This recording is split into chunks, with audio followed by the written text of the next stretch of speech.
Pessoal, veja que ideia interessante, esses blocos de encaixe Vad Blocks. Seu formato permite diversas possibilidades de encaixe e criação de formas, tornando-os bastante versáteis.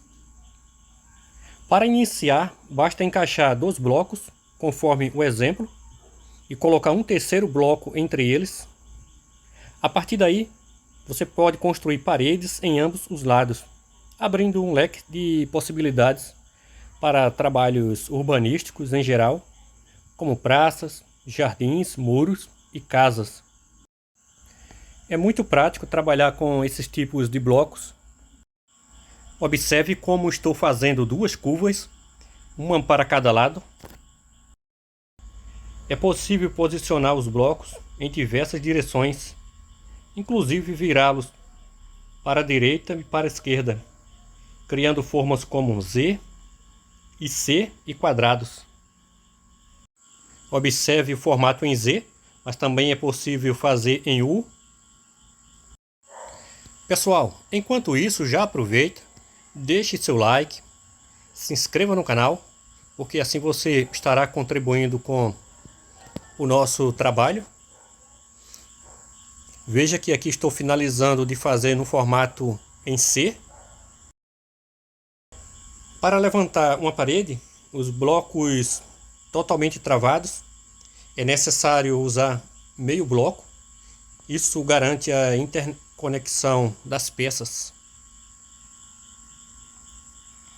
Na primeira e última fileira, colocamos meio bloco em cada lado, finalizando a estrutura. Observe como um lado fica com meio bloco e o outro com o bloco inteiro.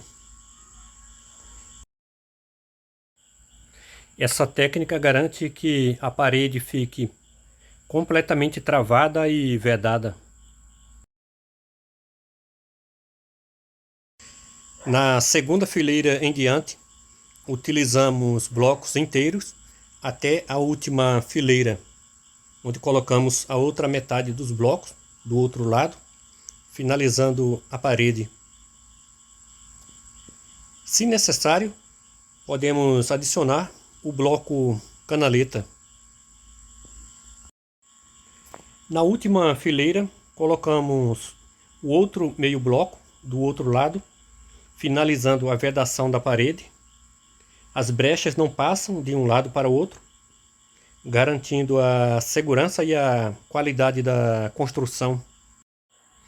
No meu canal você encontra outro vídeo com o passo a passo completo para fazer esses blocos, desde a preparação da massa até a confecção da forma, mostrando todos os detalhes das medidas. Com os blocos de encaixe, você pode facilmente formar quadrados maiores e menores, além de criar colunas com 4 blocos encaixados entre si. Perceba que é fácil colocá-los no esquadro. Como eu havia falado, com 4 blocos você forma uma coluna. Os orifícios dos blocos servem para a colocação de ferragens e concreto, reforçando a estrutura da sua construção.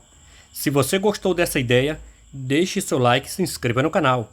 Para mais detalhes sobre esse desenho geométrico, acesse o link do canal do inventor na descrição deste vídeo.